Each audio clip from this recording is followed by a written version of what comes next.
Welcome to Vidya blog.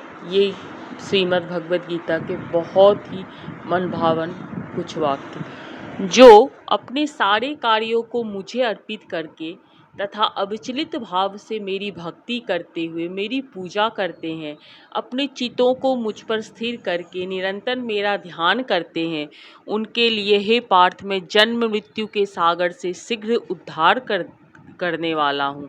यहाँ पर स्पष्ट कहा गया है कि भक्तजन अत्यंत भाग्यशाली है कि भगवान उनका इस भव सागर से तुरंत ही उद्धार कर देते हैं। शुद्ध भक्ति करने पर मनुष्य को इसकी अनुभूति होने लगती है कि ईश्वर महान है, जीवात्मा उनके अधीन है, उनका कर्तव्य है कि भगवान की सेवा करे। यदि वो ऐसा नहीं करता है तो उसे माया की सेवा करनी होगी। जैसे पहले कहा जा चुका है, केवल भक्ति से परमेश्वर को जाना जा सकता है।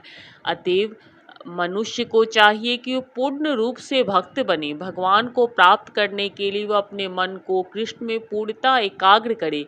वह कृष्ण के लिए ही कर्म करे, चाहे वह कर्म जो भी कर्म करे, लेकिन कर्म केवल कृष्ण के लिए ही होना चाहिए। भक्ति का यही आदर्श है। भक्त भगवान को प्रश्न करने के अतिरिक्त कुछ भी नहीं चाहता।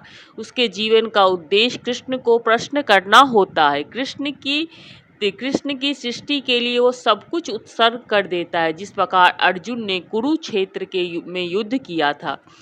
यह विधि अत्यंत सरल है। मनुष्य अपने कार्य में लगा रहकर हरे कृष्ण महामंत्र का कीर्तन कर सकता है। ऐसे दिव्य कीर्तन से भक्त भगवान के प्रति आकृष्ट हो जाता है। यहाँ पर भगवान वचन देते हैं कि ऐसे शुद्ध भक्त का तुरंत ही भवसागर से उद्धार कर देंगे। जो योगाभ्यास में बढ़े चढ़े हैं, वो योग द्वारा अपनी आत्माओं को इच्छा अनुसार किसी भी लोक में ले जा सकते हैं और अन्य लोग इस अवसर को विभिन्न प्रकार से उपयोग में लाते हैं।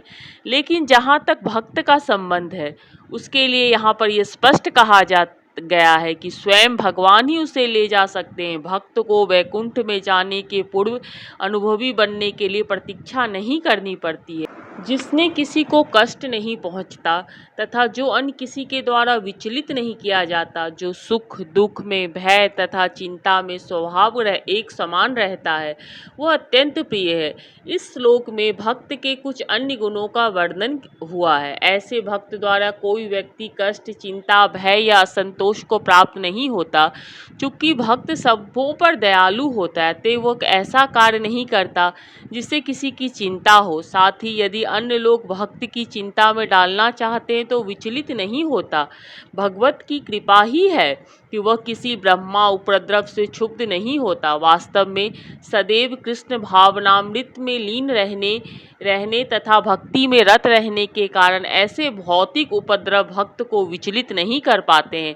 सामान्य रूप में विषयी व्यक्ति अपने शरीर तथा इंद्रिय तृप्ति के लिए किसी वस्तु को पाकर अत्यंत प्रसन्न होता है, लेकिन जब वह देखता है कि अन्यों के पास इंद्रिय तृप्ति के लिए ऐसी वस्तु है जो उसके पास नहीं है, तो वह दुख तथा ईर्ष्या से पूर्ण हो जाता है।